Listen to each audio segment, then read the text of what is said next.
Hello everyone, তোমরা আগের ভিডিওতে দেখেছো যে আমরা মুরগা মহাদেব গিয়েছিলাম। আর মুরগা মহাদেবের দিনই জটেশ্বর বাবাটাও একই দিনে প্রোগ্রাম করা হয়েছে, কারণ যেহেতু একই রুট। আর এই দেখো, এটার চারিদিকের পরিবেশটা নির্জন এলাকা। আওয়াজটা শুনেই তোমরা বুঝতে পারছো কেমন নির্জন এলাকা। আর এরকম নির্জন জায়গায় শুধুমাত্র ভোলে বাবারই পসিবল থাকা, তাই না? আর এই দেখো, এই মন্দিরটার একটা বিশেষত্ব আছে, সেটা তোমাদেরকে দেখাবো। আমরা আগে মন্দিরের ভেতরে ঢুকি। দেখো, সাইডে কিন্তু ওয়াটারফলস আছে।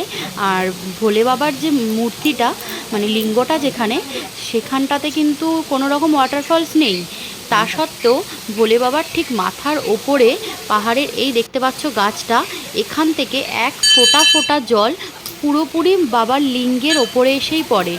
এটা এমন অলৌকিক ঘটনা কিন্তু চট করে দেখা যায় না।